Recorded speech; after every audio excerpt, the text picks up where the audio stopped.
Ladies and gentlemen, welcome to Spinning Back Clique, where each week on MMA Junkie, we take you on a quick spin through the week's news. I'm Simon Head from Rochester here in the UK. And joining me from Toronto, Canada is Mr. Mike Bohn and the dynamic Joe from Las Vegas, Nevada. The OGs of MMA Junkie Radio, Gorgeous George and Goze are here as well. Guys, let's kick things off with events this past weekend, but not in the octagon, in the ring, where two golden oldies, Mike Tyson and Roy Jones Jr., fought to a draw in their exhibition boxing match on pay-per-view. Now, despite the fact that both men are decades past their best, it didn't stop combat sports fans from around the world stumping up to buy the pay-per-view. And it got me thinking, if we look to repeat the trick in mixed martial arts and book a legends fight inside the cage, which matchup would you book that would do the best at the box office? We'll put 3 minutes on the clock for this first topic of the show. And George, you can go first.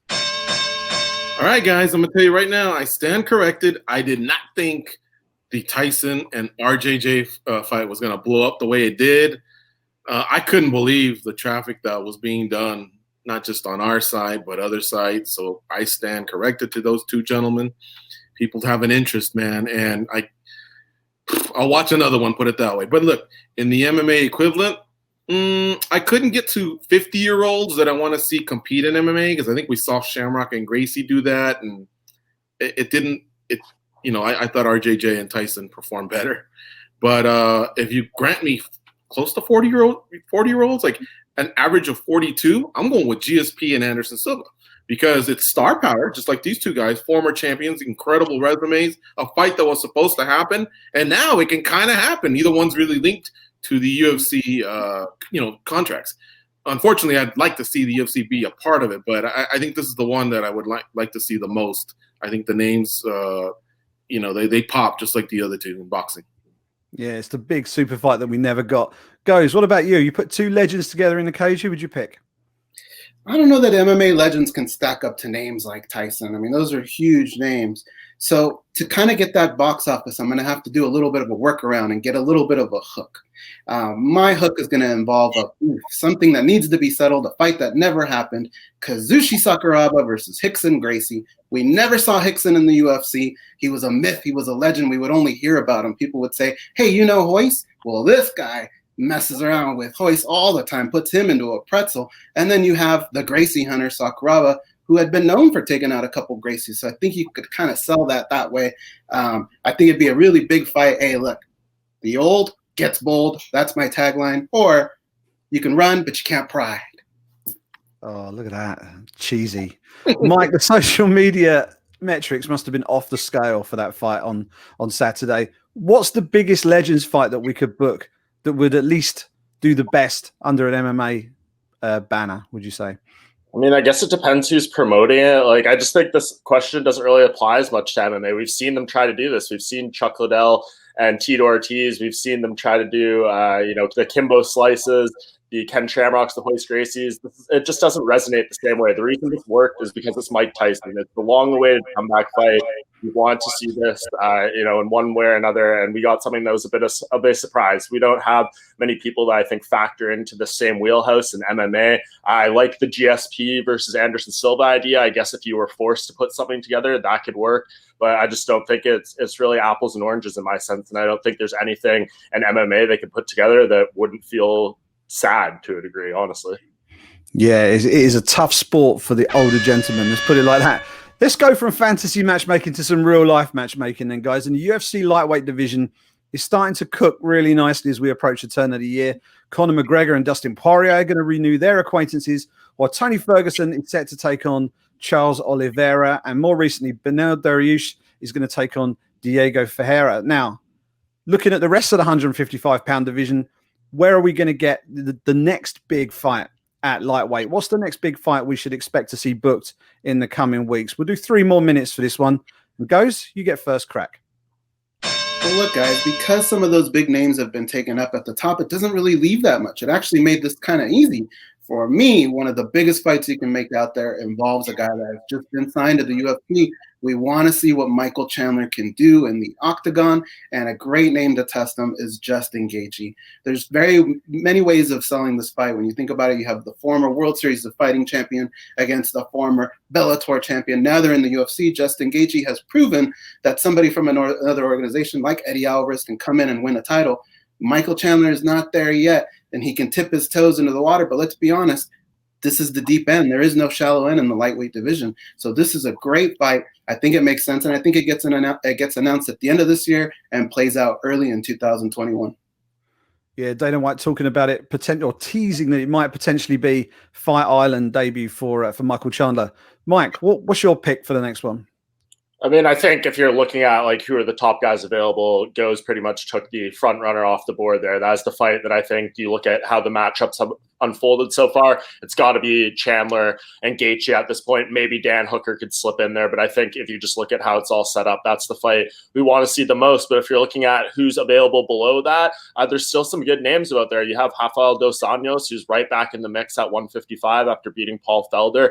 I think there's a lot of compelling fights for him. Maybe he gets Dan Hooker. If Hooker doesn't get that fight with Gaethje or Chandler, those are good ones. But the one that I'd really like to see, and we were supposed to see Islam Makhachev have a fight, of course, against RDA twice in the past recent months. I think RDA is probably going to go in a different direction right now. And if I had my choice, I'd love to see him fight Kevin Lee. I think that's a fight that those two have been circling each other for a very long time. Kevin Lee's been calling out Khabib. He's been calling out Makhachev. He said he would do it in Russia, all these different things. I think the style matchup there is great, and I'd love to see those two go at it. Yeah, that would be a cracker. George, a lot of big names off the board. Who would you pick? Yeah, these guys clown me right now. I think I'm going to have to be Sir Mix-a-Lot and just grab Chandler and RDA. So each guy spoke highly of each guy of these two. I think I would probably put both of them together. Why? Because, look, I'm just going to go Joe Silva on you guys and say it's guys coming off a win, both of them. And if you look at Gaethje, Hooker, even Iaquinta, some of the others that are still down there, Felder, they're coming off a loss. So, if you're just going to try that type of matchmaking, a little forward momentum, that's who I would take. But let me say this, guys. Ferguson versus Oliveira is just a couple weeks away. And I think what we really need to target, what we really need to focus on right now is who is going to be on the undercard of Poirier versus McGregor, which is set in stone already. And that could be for the undisputed title if this meeting with Khabib and Dana White doesn't go well. If Tony Ferguson impresses, watch for him to be on that fight card. Otherwise, I think RDA and Chandler should be on that fight card. But we need some insurance. I would love that. Yeah, there's a hell of a lot going on at 155 pounds. 2021 looks like it's going to be a banner year for the division for sure. Now, guys, after a solid run of shows, Bellator are taking a bit of a rest this week, but they're going to bounce back again early in 2021. We've got the Featherweight Grand Prix set to come to a conclusion early in the new year, but there's a host of other big fights that they could be booking to really make a fast start to 2021. So, guys, what other big Bellator matchups do you want to see on the docket as we head into the new year? Pick one fight each, and if you want to chuck in a way too early prediction for it as well, be my guest. We'll do 2 minutes on the clock, so keep it nice and snappy. Mike, you can go first. Oh, it's the rematch we've all been waiting for, of course. The title on the line, Ryan Bader versus Czech Congo. No, I'm kidding. Not Ryan Bader versus Czech Congo. I think it is a rematch, though, and it is for a title, and it's Douglas Lima versus MVP2. I think that's a fight. The first one, I know it ended in a very devastating highlight reel knockout for Douglas Lima, but MVP was competing well. It was his big step up. It didn't go so well. He's rebounded, made some changes mentally. He's changing how he's approaching things a little bit in terms of preparation and everything, and he really, really wants that rematch. I'd love to see Lima MVP run it back for the welterweight title at some point in 2021. I think that's a big fight for Bellator. That is a big fight for Bellator. George, what's your pick? Again, these guys are bringing up some good names. I really like Bader to be fighting now that he's no longer a champ, except I think Minikoff now needs to step up because really he's only got the one loss on his record, and Congo took that loss to Timothy Johnson. I just don't think Timothy Johnson's ready yet, but I think Minikoff would be a solid name.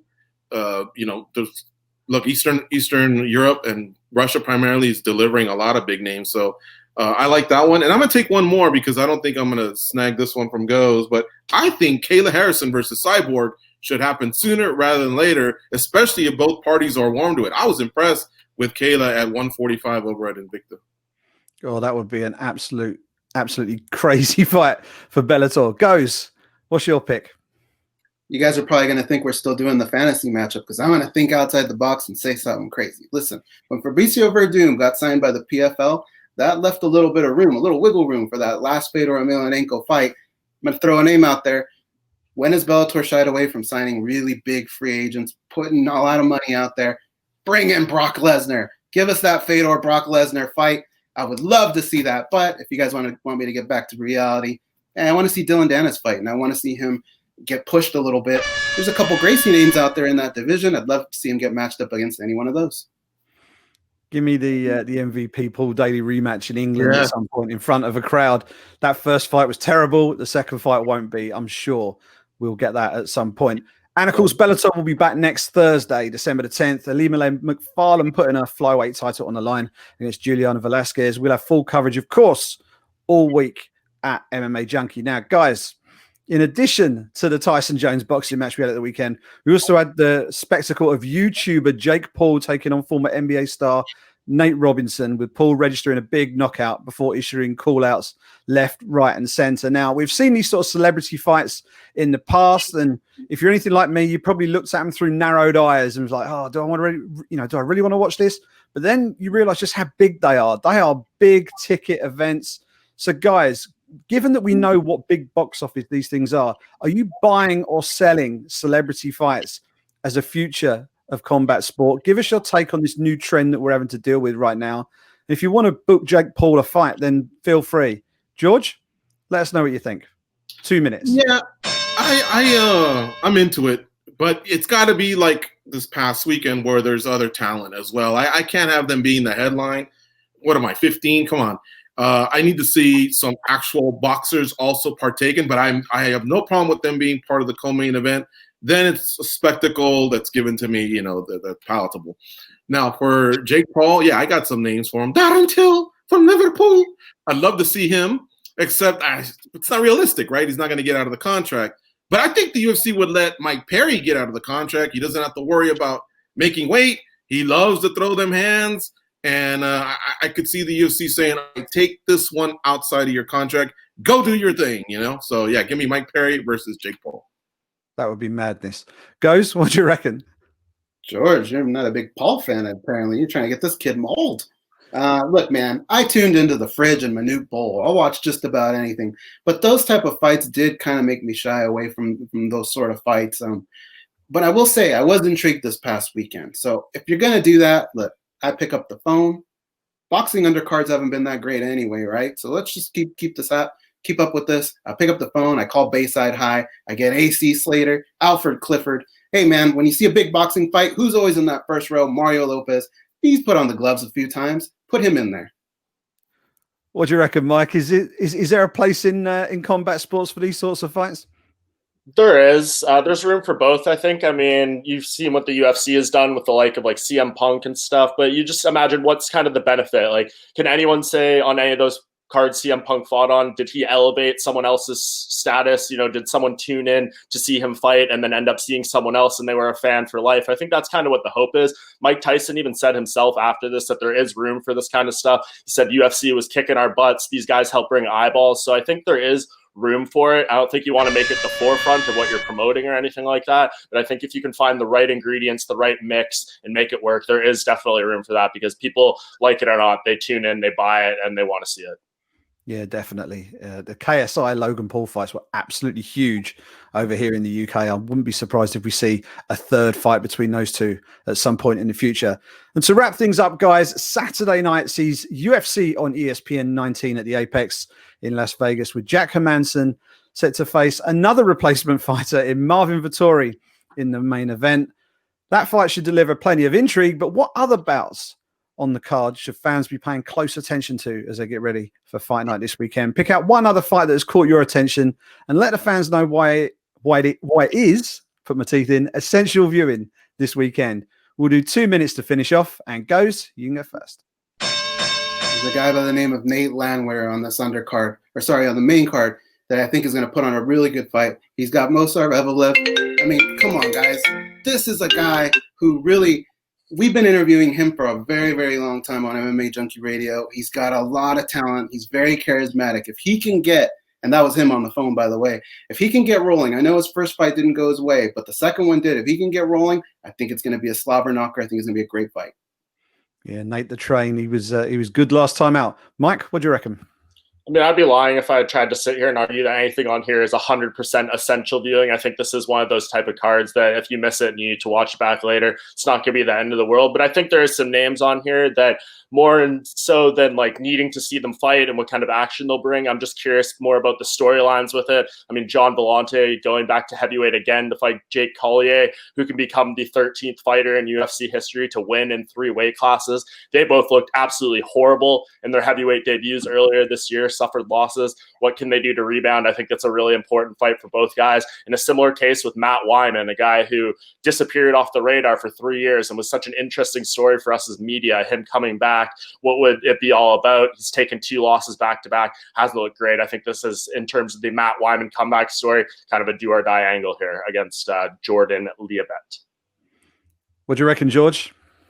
Man, it's like I invite these 2 guys over to the house and they raid the fridge, leaving me with nothing. But, okay, I did do a little bit of homework. And by the way, did you know Levitt was like 11 years old when Wyman was fighting on the same card as Royce Gracie versus Matt Hughes? That was Wyman's debut. So incredible age gap there. I've always loved handsome Matt Wyman, though. Can't wait to see him fight again. But how about Jamal Hill versus OSP? You got the young breed versus the old guard, you know, and we always hear about the traditional grappler versus striker. I like this one with youth and experience. Let's see if the old dog still has some tricks or if it's time for Hill to shine.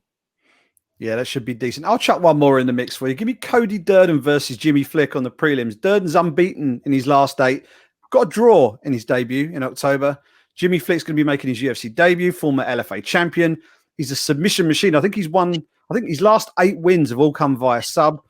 Won his contract on the Contender Series. Good doing it. That should be a fun one at 125 pounds on the prelims. Of course, we'll have comprehensive coverage of UFC on ESPN 19 all week long at MMA Junkie as we build up to Fight Night in Vegas and wrap up all the post-fight business when the action is done and dusted. That's all we have time for this week on Spinning Back Clique. A big thank you to Mike Bohn, to Gorgeous George, and to Goze.